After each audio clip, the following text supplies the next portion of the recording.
Skripka. Yanguli mushiqi. Jamol cho'chqa. Yanguli prisqi grek. Jamol sassiq taka. Chivamboti. Eshak. Chuvrindi. Tbilisilik landovur. Bezori. Imana suyina plastikasa ineka Jamol. Sheni dedavatire Yanguli.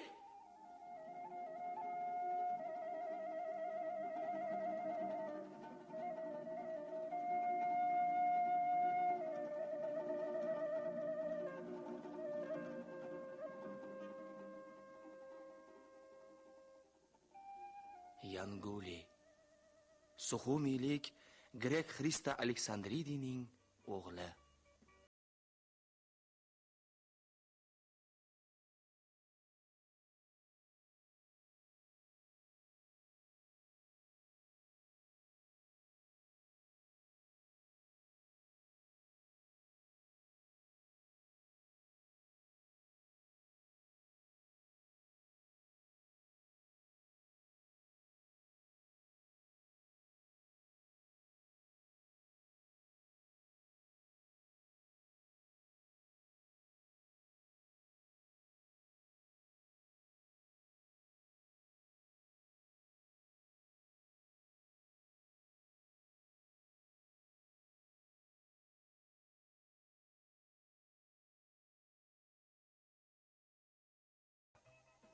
Chalbash daryosining bo'yida yashardi. Onasini eslolmaydi. Chaqaloqlikdayoq yetim qolgan.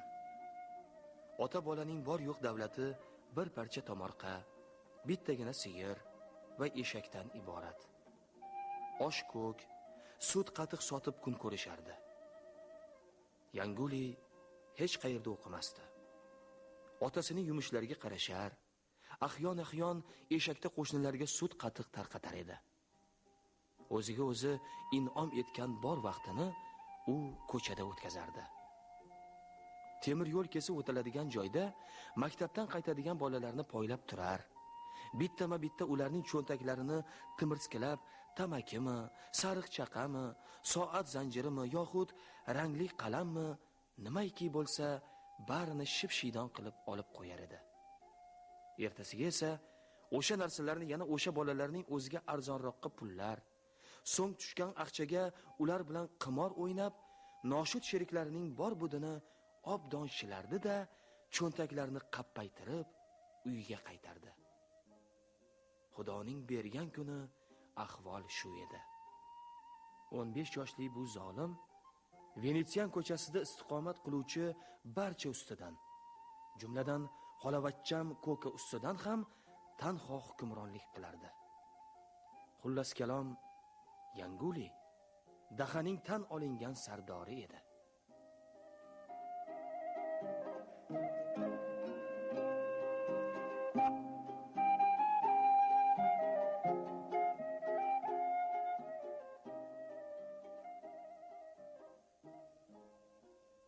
Bizning tanishuvimiz 38-yilning kuzlarida boshlangan. Nina xolam meni Tbilisidan olib kelgan kunning ertasigayoq butun Suxumiyga nomi ketgan musiqa muallimi Yelena Mixaylovna Navrodskayaning uyiga boshlab borib, o'zini uning oyoqlari ostiga tappa tashladi. Yetimchaga rahmingiz kelsin. Onasi uni skripkaga olib borardi. Allohning irodasi ekan. Bir kunda onasidan ham ajraldi. Skripkasidan ham judo bo'ldi. Shu bolani tarbiyangizga oling. Qancha so'rasangiz ham mayli. Navrodskaya eshitish qobiliyatimni tekshirdi. Har turli notalarni o'qitib ko'rdi. Barmoqlarimni ko'zdan kechirdi. Iyagim ostidagi qadoqni siypaladi. So'ng Anna, skripkani olib chiq, qizim. Hozir oyi. Mana. Qani Jamol? Sozlab ko'rchi.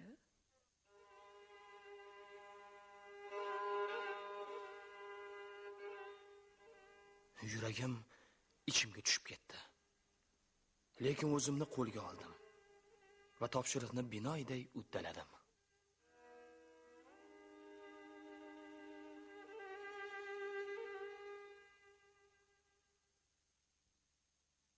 Yaxshi.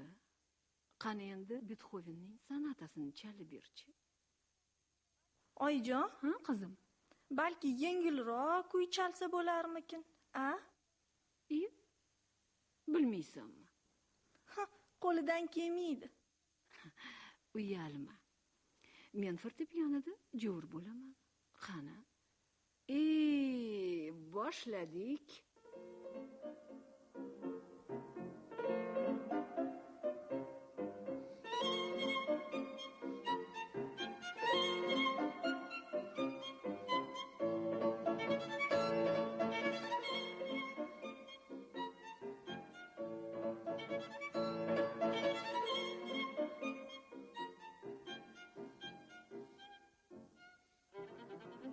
Hayotimdagi orziqib kutilgan daqiqalar yetib keldi.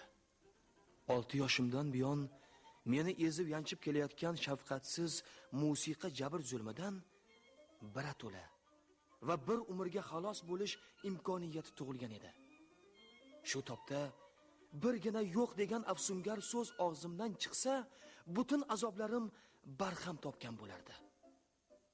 Ammo xolamning yolvorganday mo'ltirab qarab turishimi, Navrodskayaning ta'jublanganimi, Zumrasha qizni iljayib turishimi yoki 15 yashar bolaning g'ururimi bilmadim. Ish qilib, allaqanday sehrli kuch meni kamonchani qo'lga olishga majbur qildi-yu,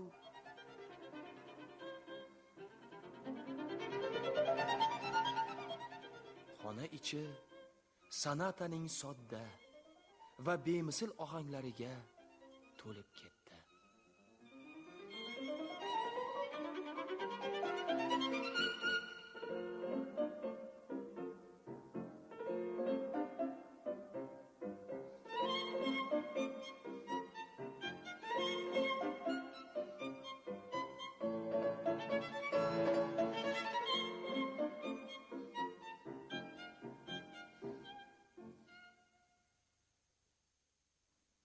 Balla bolam. Barakalla. Xolaginang aylansin. Opajonim Aniko tirik bo'lganda juda ham xursand bo'lardi-da. Yelena Mixaylovna rozi bo'ldi.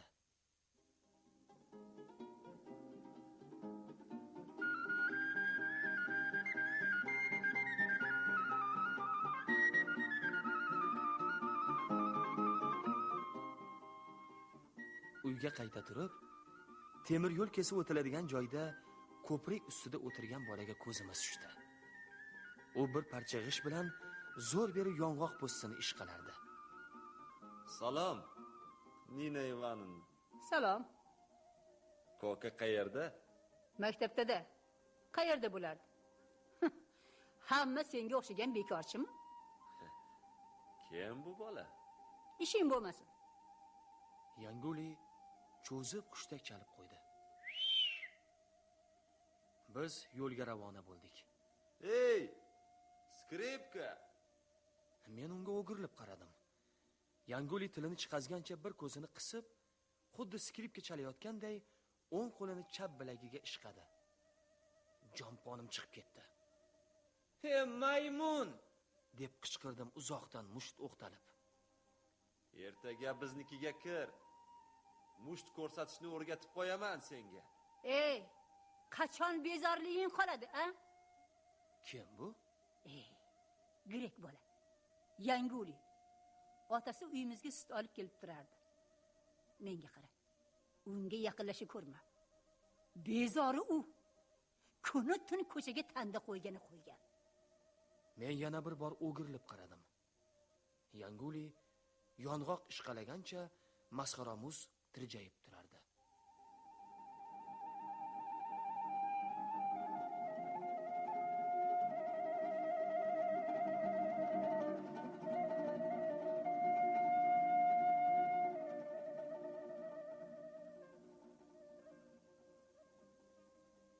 Xolam meni joylashtirgan 13-maktab temir yo'l ko'tarmasining narigi tomonida bo'lganidan deyarli har kuni Yanguliga duch kelishim muqarrar edi. Qariyb bir oygacha u menga mutlaqo e'tibor bermadi. O'zining odatiy mashg'uloti atrofiga o'rtoqlarini yig'ib olib, oshiq tashlash yoki qimor o'ynash bilan andormon bo'lib yuraverdi. Ammo har gal men yaqinlashganimda Yanguli bolalardan birortasiga tashlanib qolar. Goh telpagini ko'ziga bostirib qo'ysa, goh hech narsadan hech narsa-yu yumshoq joyiga tepardi. Shunda negadir nigohini men tomondan uzmasdi. Ayni paytda men ham o'zimni na Yanguli, na uning o'rtoqlari zig'ircha ham qiziqtirmaydigandek tutardim. Aslida esa hoziroq bolalarga qo'shilib ketkim kelib turar. Ularga o'zimning nimalarga qodirligimni ko'rsatib qo'yishni istardim. Biroq mahallada yangi odam edim. Yon atrofimda ko'kadan bo'lak yor do'stim yo'q edi. Binobarin Yangulining kalla kasallariga yaqinlashishga yuragim dov bermasdi. Ammo o'rtamizdagi betaraf maydon tobora qisqarayotganini, vishillab yonayotgan pilik pistonga yaqinlashib qolganini, bir kunmas bir kun portlash yuz berishini ko'nglim sezib turardi. Oradan roppa-rosa bir oy o'tgach, ana shu kun keldi.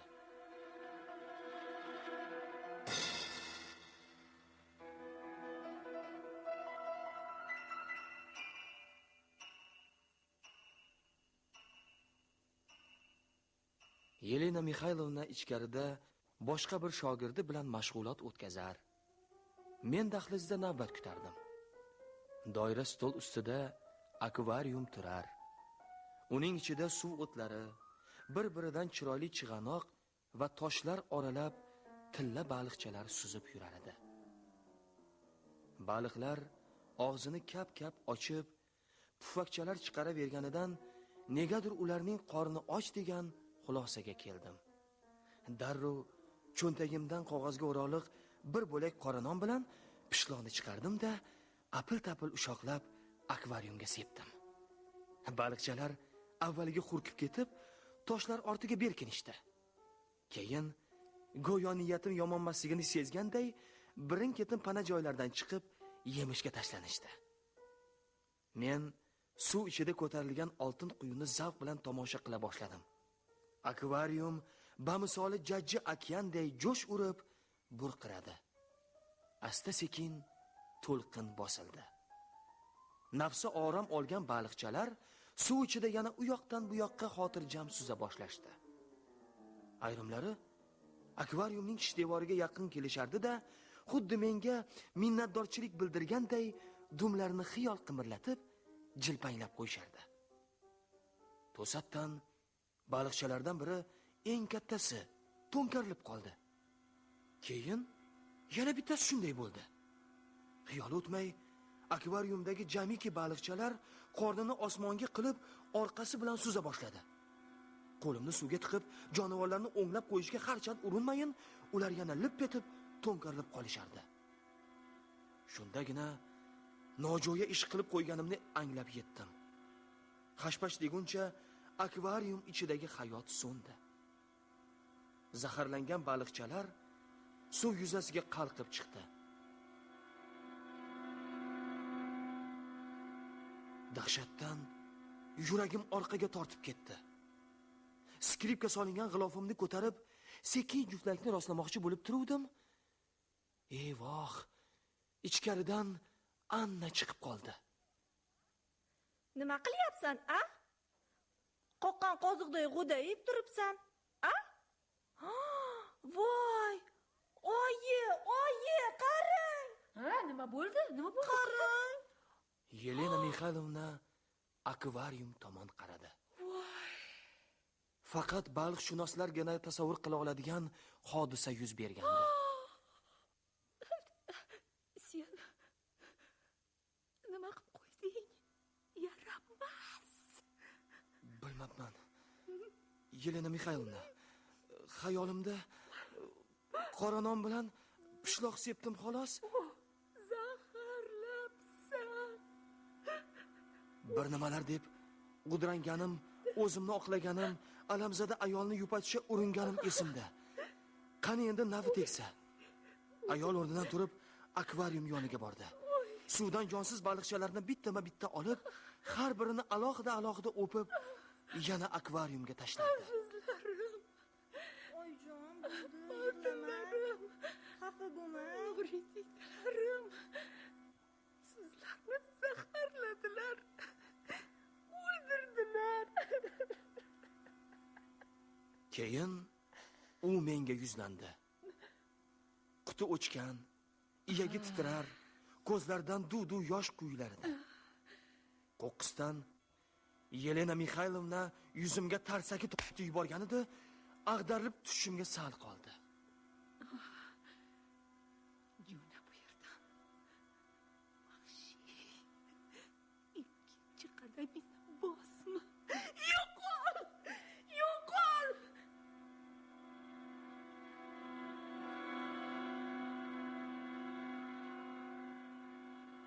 Shapaloq og'rig'ini ham, bo'g'zimga qadalib turgan alam yoshlarini ham bazo'r ichimga yutib, xonadan chiqdim. Esankiragan, sharmandayu sharmisor, chala o'lik bir ahvolda uyga qarab jo'nadim. Temir yo'l kesib o'tiladigan joyda odatdagidek Yangulining to'dasi uymalanardi.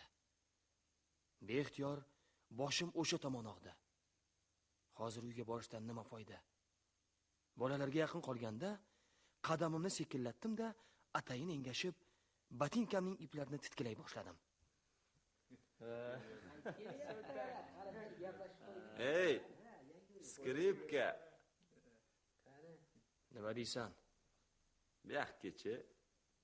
Ishing bo'lsa o'zing kel. Yanguli o'zidan ham battar tajriblangan o'rtoqlariga bir qarab qo'ydi-da, asta men tomonga yura boshladi. Kimligimni bilmaysanmi hali? Bilaman. Bo'lmasa nega chaqirganda kelmaysan? Kim bo'lsa meni chaqiradigan. Ammo har ehtimolga qarshi skripka solingan g'ilofni yerga qo'ydim. Yanguli, qani kimligingni bir ko'rsatib qo'y unga. Boshqa. Oldin Avrsangchi. zo'rligini bir ko'raylikchi. Qani. Qo'lingni tart. Uni qaranglar-a. Qani papirosni chiqarchi. Chiqar. Chekmayman. Pulni ol, pulni. Pulim yo'q. Cho'ntaklaringni ag'dar deyapman. O'zing ag'dar. Bolalar pichirlasha boshlashdi. Yanguli dovdirab qoldi, ammo darrov o'zini bosib, skripkaga qo'l cho'zdi. "Tortman shaqayni!" deb baqirdim skripka ustiga engashib. Lekin Yanguli o'zg'irlik qildi.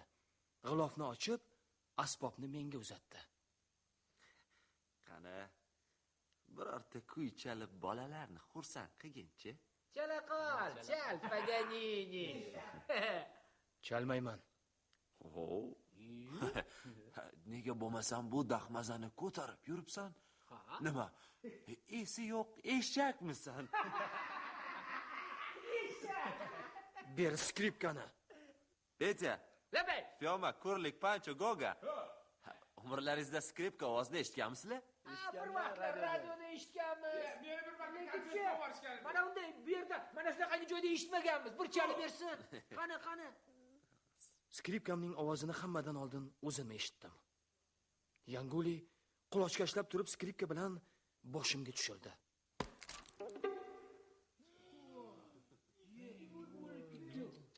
Zing qars etgan tovushdan so'ng asbob ikkiga bo'lindi. Uning qorni xuddi sharta chop tashlangan qo'lday nozik simlarga osilgancha lapanglab turardi.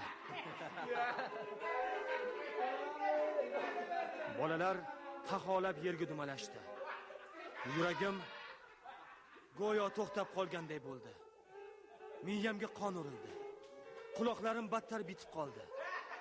Men hech narsani eshitmas, sezmas edim. Faqat qornini changallab kulayotgan bolalarni, pachoq bo'lgan skripkani va Yangulining turtib chiqqan ozg'in iyagini ilg'ardim xolos. Birdan bor kuchim bilan ana shu iyak ostiga mush soldim.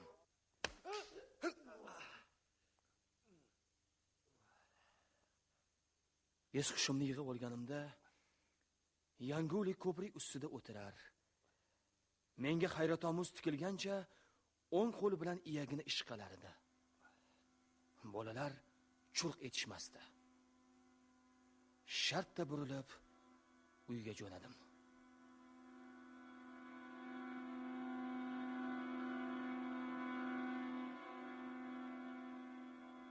O'sha kuni kechqurun qo'shnimiz va Yangulining o'ng qo'li hisoblanmish Petya majaqlangan skripka bilan g'ilofni uyimizga olib kelib, ostonaga tashladi-da, quyonni survordi.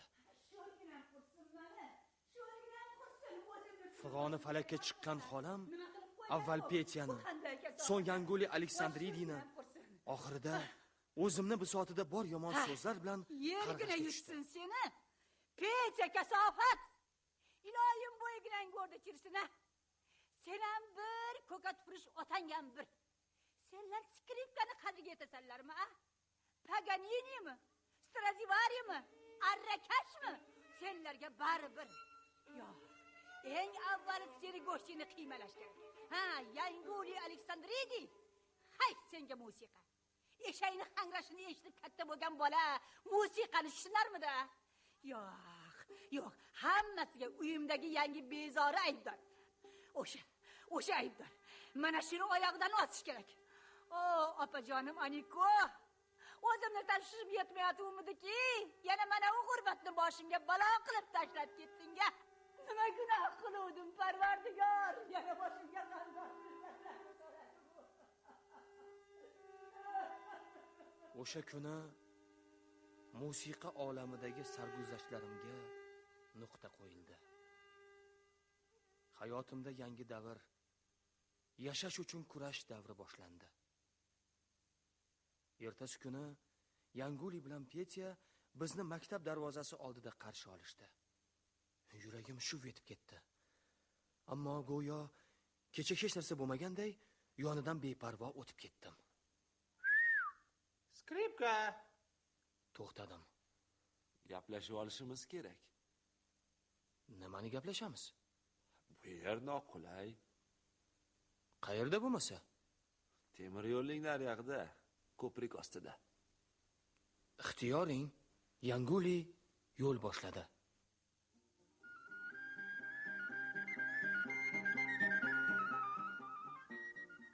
Ko'k ikkalamiz unga ergashdik. Petya esa orqada kelardi. Menga qara. Tamom bo'ldik. Qo'rqma. Temir yo'l ko'tarmasidan pastga tushayotganimizda Ko'ka qochib ketmoqchi bo'ldi. Bazor bilagidan ushlab qoldim. Nima deysan? Qayoqqa? Sharmanda bo'lging kelyaptimi? Sen uni bilmaysan. Ikkalamiz ham dabdala qiladi. Qilsa qilar. O'ldirmaydi-ku har qalay. Ko'ka xuddi qurbonlikka atalgan buzoqday chor-nochor menga ergashdi. Yanguli temir yo'l ko'prigi ostida to'xtab, atrofga alangladi. Hech kim yo'q edi. Mana keldik. Xo'sh, nima demoqchisan? Nega indamaysan? Kecha meni bolalarning oldida sharmanda qilding. Qattiq urding qo'qqisdan. O'rnimdan tura olmadim. Shuning uchun ham sen nasibangni olmading. Turmoqchi bo'ldim-u, tura olmadim. Men rahbarman, mahallaning xo'jayiniman. Shunday bo'lib qolaman ham, eshitdingmi? Bo'lsang bo'laver. Lekin meni tinch qo'y. Mendan katta bo'lganingda ham mayli edi. Lekin mendan yoshsan, shunga qaramay qo'l ko'tarding. Bunaqasi ketmaydi. Podada serka bitta bo'lish kerak, yo sen, yo men. Aytdim-ku menga hech narsa kerak emas deb. Yo'q. Urg'ochi gap bu. Mushtlashamiz. Mayli. Faqat halol mushtlashamiz. Halol deganing nimasi? Petya bilan Koka aralashmaydi. So'kishish yo'q, tosh bilan urish yo'q. Yiqilganga tegilmaydi. Bo'pti. Agar bugun seni yengsam, ertaga kechagi bolalarning oldida yana bir marta uraman. Shu bilan tamom. Ko'ramiz hali kim kimni yengadi.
Ko'ka shosha-pisha qoq quruq cho'ntaklarini ag'darib ko'rsatdi.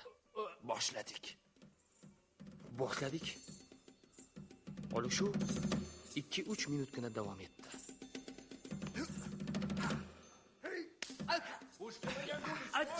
Hozir. Jamol. Men mushlarimni tugab, Yanguli esa 5 panjasi bilan urardi. Men urganda ovoz chiqmas, ammo Yanguli har tushirganida atrofdan qarsillagan aks sado kelardi. Jamol. Petya Yanguliga grek chalab dalda berar. Ko'ka esa menga gruzinchalab bidirlar edi. Jamol, mushkama. Jamol. Mushlaganimda kalla qilish nimaligini o'zim ham bilaman. Biroq Yanguliga yaqinlashib bo'lmayotgan edi. Uning chayir, terlagan gavdasi har gal sirg'alib qo'limdan chiqib ketaveradi. Mushkama. Yana bir qarsillagan tovush eshitildi-yu, burnimdan tizillab qon otildi. Qonlar tukunimcha Yanguli tag'in bir marta bush tushirdi. Natijasi shu bo'ldiki, kecha xuddi Yanguli ag'darilganday gup etib yerga quladim. Faqat bitta farqi bor. Hozir men turadigan holdaman, ammo Yanguli kecha o'rnidan tura olmagan edi. Nima bo'lganda ham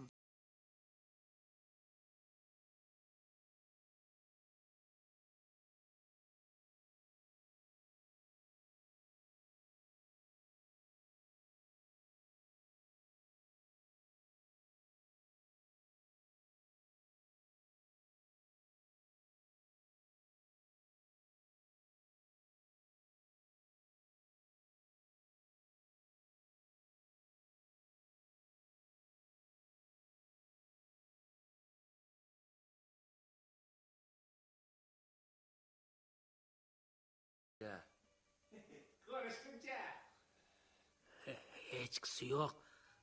U ham oladiganini oldi. Ertaga baribir uni yengaman. Menga qara, oldin bir oynaga qarab olsang bo'lardi. Nima? Yuzim yomon shishibdimi? Xuddi ko'pchigan xamirni o'zginasisan. Yaramas.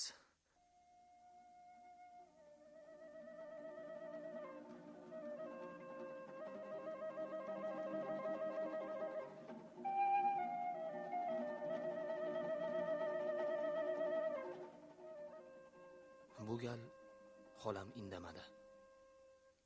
Yuzimga avaylab qo'l latta bosdi.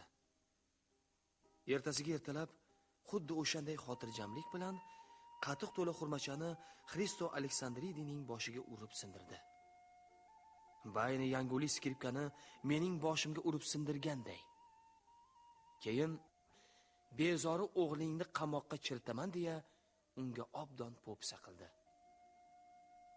Ertasiga maktabga bormadim. Yuzimdagi shish va momataloqlarni davoladim. 3-kuni temir yo'l kesib o'tiladigan joyda Yangulidan boshqa deyarli butun mahallaning bolalari to'planib turganini ko'rdik. Ular bizni xushtak va tahqirlar bilan kutib olishdi.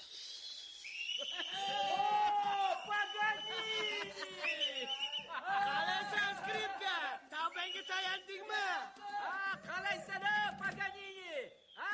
Butun to'da o'tgan kuni mag'lubiyatimni eshitib bo'lgan edi. Ularning gap so'zlariga e'tibor bermay sumkamni asta yerga qo'ydim. O'zim ham o'tirib Yangulini kuta boshladim. Kelyapti. Hozir ko'ramiz o'zi. Paganini, salomlar bo'lsin. Mana Yanguli, lahm go'sht o'z oyog'i bilan keldi. Tezroq yeyga qoladi. Shundoq yeyverasanmi yoki sariyog' bilan yeysanmi? Shaqinqira bilanmi? Yanguli amirona ishora bilan hammaning ovozini o'chirdi. So'ng va misoli qabila oqsoqoliday o'z qavmiga yuzlanib tarixiy nutqini boshladi. Bolalar, Kim bolalar? Eshtinglar. men sizlar saylagan sardor, sizlarga Venetsan ko'chasining hur farzandlariga murojaat qilaman. Ro'parangizda Tbilisilik rangpar kelgindi. Bizning mehmondo'stligimiz va muruvvatimizdan bahramand bo'lish o'rniga Xudo siylagan yerimizni, dengizimizni, jamiki daryolarimiz, oltin va kumushlarimiz, o'tloqlarimizni o'ziniki qilib olmoqchi. Bas qilmay navbatchilikni. Mushlashamiz. Yanguli menga tikilib turdi-da, so'zida davom etdi.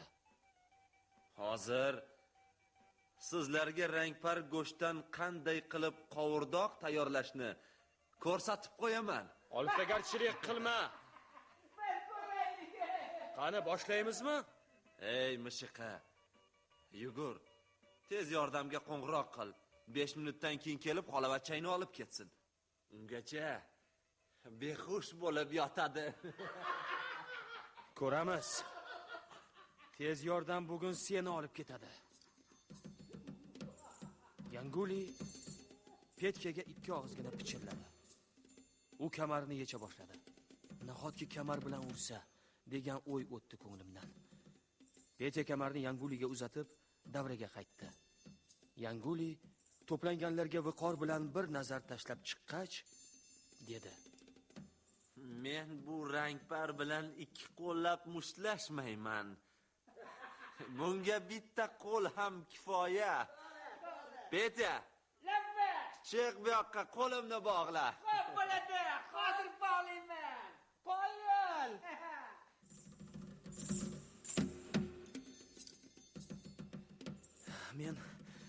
Men nima qilarimni bilmay, yuragim orqaga tortib ketdi.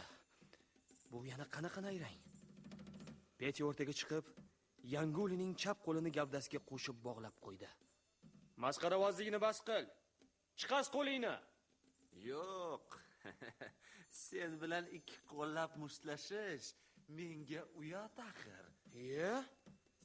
Unaqada men mushlashmayman. Qo'rqyapsanmi? Yo'q, qo'rqayotganim yo'q.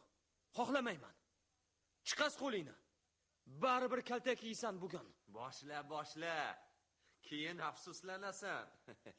So'sangchi, nima kutayapsan? Men bosh chayqab turaverdim. Axiri bo'lmagach, Yanguli yaqin kelib, tarsaki tortib yubordi. Yuzimdan olov chiqib ketdi. Lekin qo'limni qimirlatmadim. Yanguli yana urdi. Keyin yana urdi. Sezib turibman, bor kuchi bilan urmayapti. Uning tarsakalari raqibiga zarba berishdan ko'ra, o'yinqaroq bolaga po'pisa qilishga o'xshardi. Javob qaytarmayotganimni ko'rib, Yanguli qo'lini tushirdi. Men shartta burilib, bir og'iz ham gapirmay, jang maydonini tark etdim. Bolalar indamay yo'l bo'shatishdi. Orqamga qaramadim. Men yig'lardim.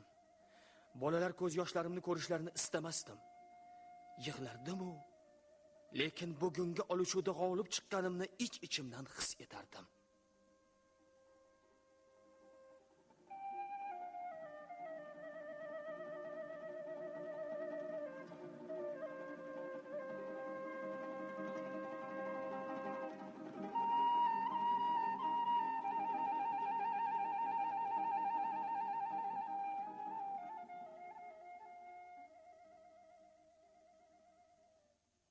Tongotar, hali g'ira-shira paytda men Aleksandridiyalar darvozasi oldida turardim. Xristo eshakka to'qim urar, Yanguli esa unga yordamlashar edi. Meni ko'rib, yonimga keldi. Ha, arz qilgani keldingmi? Kim ketdi? Ha, o'rtog'im. O'g'limning vaqti yo'q. Bozorga boradi. Yarashdilaringmi? Yarashdik. Ha, mana bu boshqa gap. Ikkoving ham zo'r yigitsan-ku. Mayli, kir bu yoqqa. Rahmat. Shoshib turibman. Qachon qaytasan? Kechki payt. Ko'prik tagida kutaman. Xo'p. Shunday dedim-u, izimga qaytdim.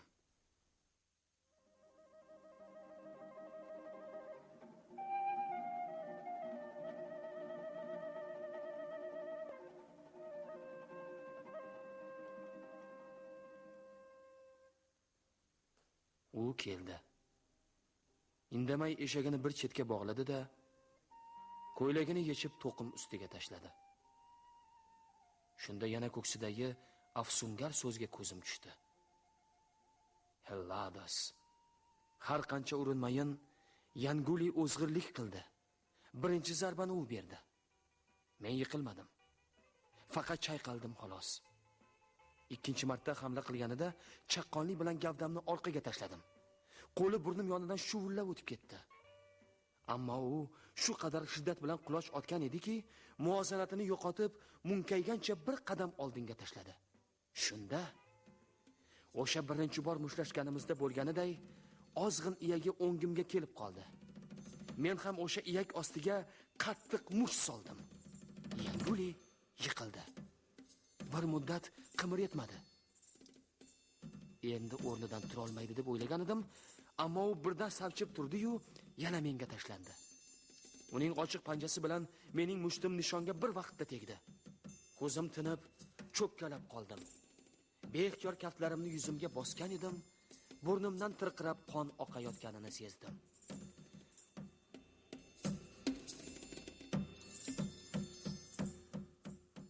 Sal o'zimga kelib qarasam, Yanguli ham cho'kkalagancha yorilib ketgan lablaridagi qonni artayapti.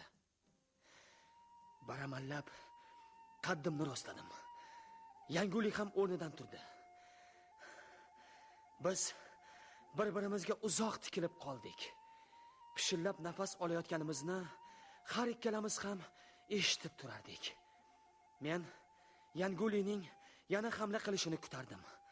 Ammo ta'jubki, mushlashga na menda, na Yangulida xohish qolgan edi. Biroq endi hech qachon Yanguli menga zo'ravonlik qila olmasligini ham bilib turardim. Bas. Bo'pti. Lekin ertaga bolalarni oldin mushlashamiz. Kerak yo'q. Zo'r bola ekaningni bolalarga o'zim aytaman. Lekin bilib qo'y, birinchilikni senga bermayman. Keragi ham yo'q. Xohlasang ikkinchi bola qol. Menga hech narsa kerak emas. Seni yo'ling boshqa. Meni yo'lim boshqa. To'xta. Bunaqasi ketmaydi.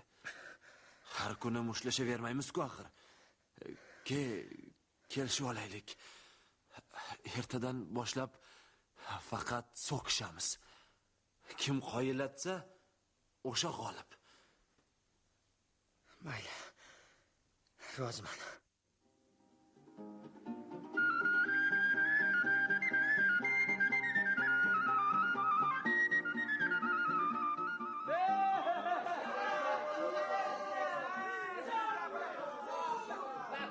Mana yana bolalar qurshovdamiz.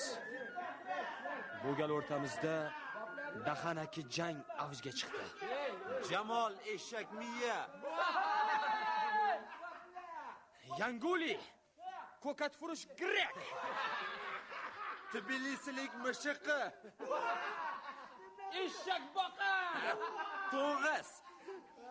Shirigan padri. O'zingcha. Tashbaqa. Itbaliq. Meduza. Bobla. Ovsar. Paganini.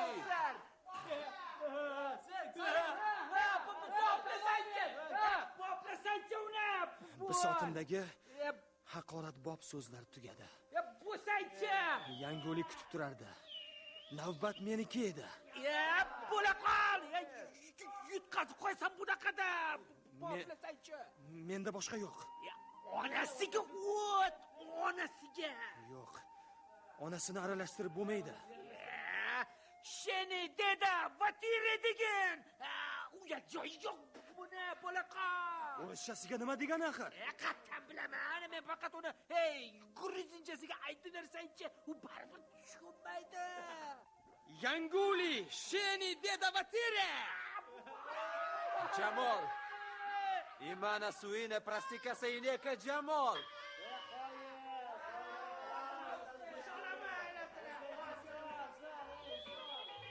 Sezdimki, Yanguli ham onamga til tekkizdi.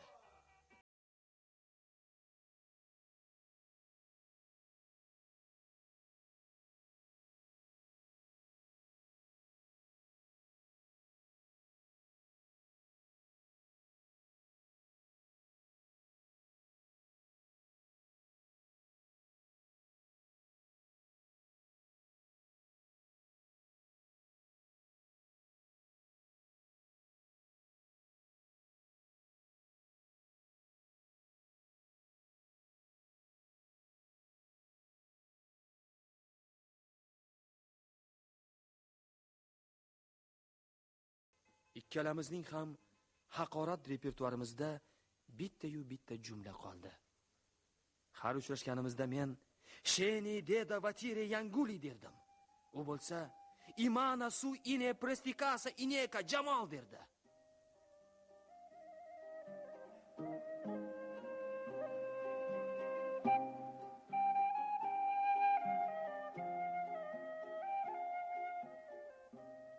Oftob charaqlab turardi.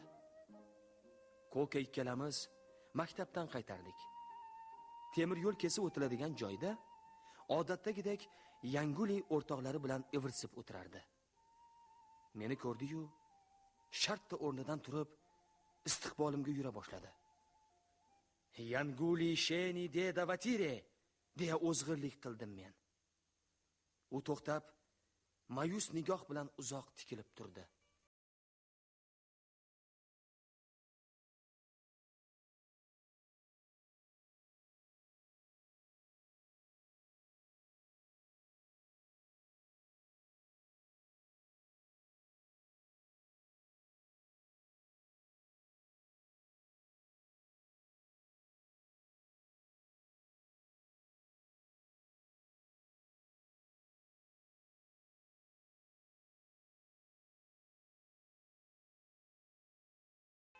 Ko'rdingmi qiyon bo'lganini, ko'ka? Endi xo'jayinlik qila olmaydi. Yo'q. Endi boshlandi. Qanaqasiga? Shunaqasiga. U seni yengdi, Jamol. Nega so'kinmadi bo'lmasa? Kecha oyingni surishtirgan edi. Kim, qayerda? Men nima deyin? Shunaqa, haligi yo'q, o'lgan dedim. Shuning uchun ham so'kmadi-da seni. Ahmoq. Ovsar. Nega kecha shuni menga aytmading? Qaydan? Yanguli deb qichqirdim orqasidan. Ammo u ancha uzoqlashib ketgan. Ovozimni eshitmasdi. Yo eshitsa ham eshitmaganga oldi.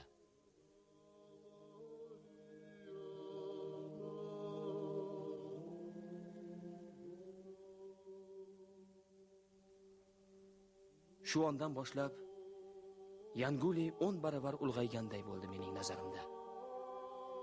Oramizda g'animlik bo'lmaganidek, yaqin do'st ham bo'la olmadik u bilan. Uchrashib qolganimizda bir-birimizga jilmayib, qo'l silkib qo'yardik xolos. Ahyon otasining o'rniga uyimizga sut yoki qatiq olib kelganida 3-4 og'iz gaplashardik. Shunda ham suhbatimiz sut qatiqning bahosi-yu eshakdan nariga o'tmasdi.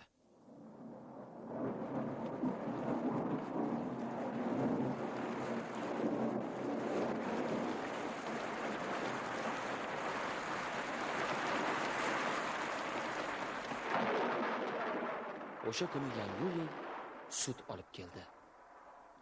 Hovlida unga ko'zim tushdi-yu, taniy olmadim. Basharasi momatalo bo'lib ketgan edi. Aql bovar qilmasdi. Bu atrofda Yanguliga kim qo'l ko'tarishi mumkin? Yoki birorta kattaroq yoshdagi odamning ishimikin bu? Nima bo'ldi, Yanguli? Hech narsa. Aftingga bir qaragin. Hech qisi yo'q. Yanguli, kim urdi? Agar kuching yetmagan bo'lsa, birga boramiz.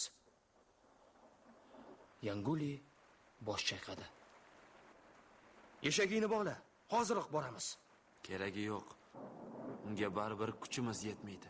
Nega yetmas ekan? Ikkalamizni-ya? Ikkalamizni ham, butun Venetsiyan ko'chasini ham. Tavba. Kim ekan u mushtumzor? Otam. Otang? Ha, otam. Nima gunoh qiluvding? Sababi borda. Tavba. Nima ish qilib qo'yding deyapman senga. 3 kundan keyin Suxumiga Gretsiyadan paraxod keladi. Bu yerlik greklar Elladaga qaytishyapti. Otam ham. Xo'sh, nima qilibdi? Ketmoqchi emasman. Otamning gapiga qaraganda bizning vatanimiz, ona tuprog'imiz o'sha yerda ekan. Bizni ajdodlar ruhi chaqirayotganmish. Bu nidoga quloq solish shart emish. Nega birga ketmoqchimassan? Yanguli. Senga qandoq tushuntirsam ekan? Onam yo'q. Hatto esla olmayman ham. Otam uzukun tomorqada yoki tirikchilik tashvishda. Men ko'chada, Venetsiyan ko'chasida katta bo'ldim. Mening vatanim, mening Elladam bu Suxumi. Bu ko'cha, Chalbash, bu Koka, Petya, Kurlika, Fyoma, Qora dengiz, ko'prik. Bu Mida. Qolaversa sen. Midaning ismini mening oldimda Yanguli birinchi marta tilga olayotgan edi. Ammo men Mida bir abxaz kishiga turmushga chiqqan grek ayolining qizi ekanini, Suxumida undan go'zal qiz yo'qligini, Yanguli uni yaxshi ko'rishini bilardim.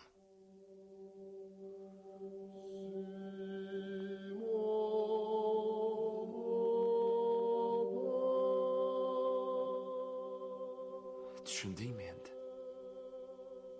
A'zoyi badanim jimirlab ketdi. Bunaqa so'zlarni umrimda birinchi marta eshitayotgan edim. Bu nima bo'lmasa? Men Yangulining ko'kragini ochib, baland ovozda o'qidim. Helladas. Bu naqsh jamol.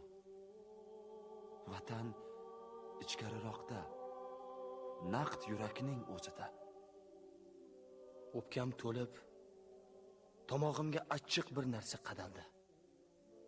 Unga bir nimalar demoqchi edim-u, ammo Yanguli eshagini nuqtasidan yetaklab, hovlidan chiqib ketdi.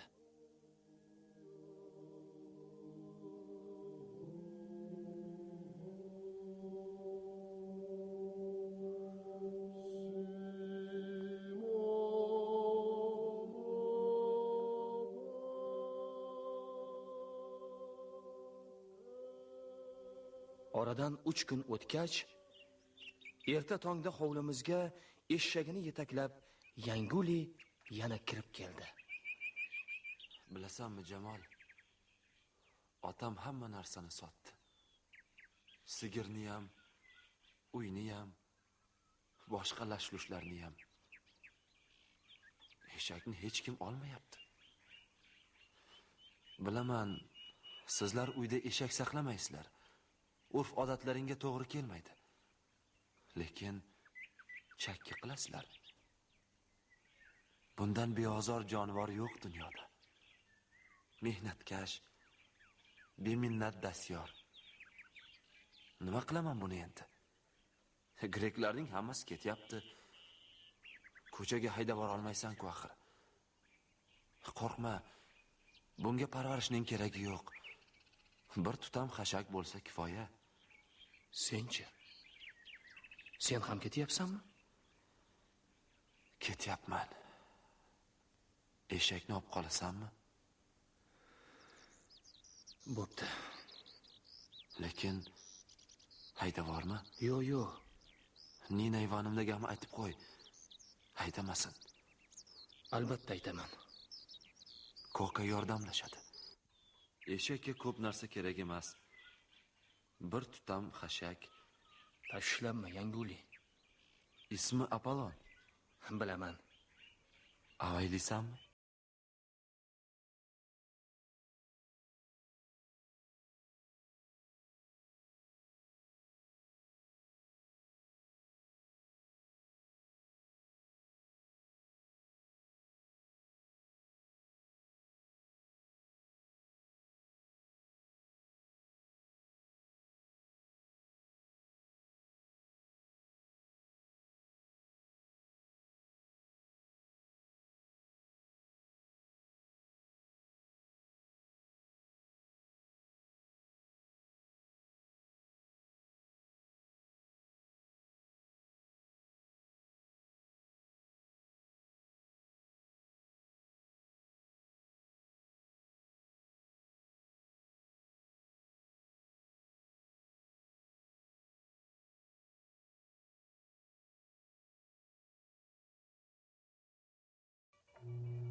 Kechqurun portga butun Suxumi ko'chib chiqdi.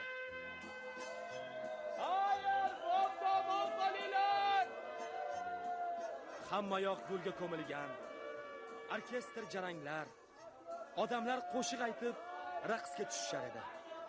Vag'ir-vug'ir orasidan rahmat, xayr, omon bo'linglar degan so'zlar quloqqa chalinar. Ammo ko'z yoshlari undan ham bisyor edi. Suxumiliklar o'zlari bilan et tirnoq bo'lib ketgan qadrdonlari greklar bilan xayrlashishardi. Greklar allaqachon nuqraday oppoq Poseidon kemasiga chiqib olishgan. O'sha yerdan turib qo'l silkitishar, grekcha, ruscha, gruzincha, armancha lafzida bir nimalar deb qichqirishardi. Men bolalarga qo'shilib, sohildagi panjara devorga qapishgancha nigohim bilan Yangulini izlay boshladim va uni topdim. Egnida o'sha o'zi yoqtiradigan oldi ochiq qora satin ko'ylak. Yanguli! Yanguli! deya qichqirishga tushdim qo'l silkitib. Yanguli kuzatuvchilarga juda uzoq razm soldi va birdan meni ko'rib qoldi. Ikkala qo'lini baland ko'tarib nido berdi. Jamol! Jamol! Ego agapo imanasu! Jamol oyingni yaxshi ko'raman!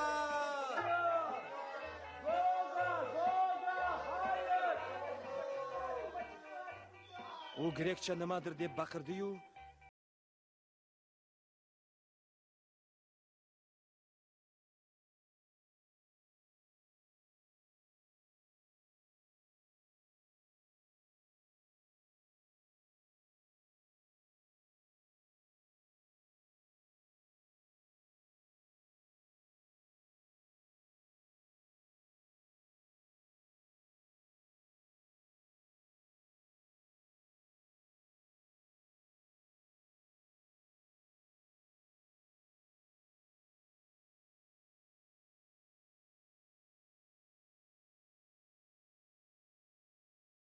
kun o'tib Kelasuri daryosining quyilish joyida dengiz to'lqinlari bir bolaning jasadini sohilga chiqazib tashlabdi.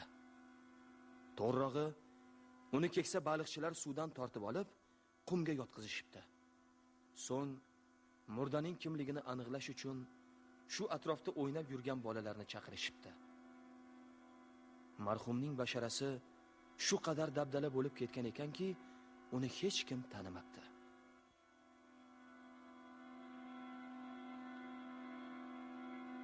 Uni men tanidim. Ha, men tanidim. Chap to'shining ustidagi Hellades degan sehrli yozuvni ko'rgandan keyin tanidim.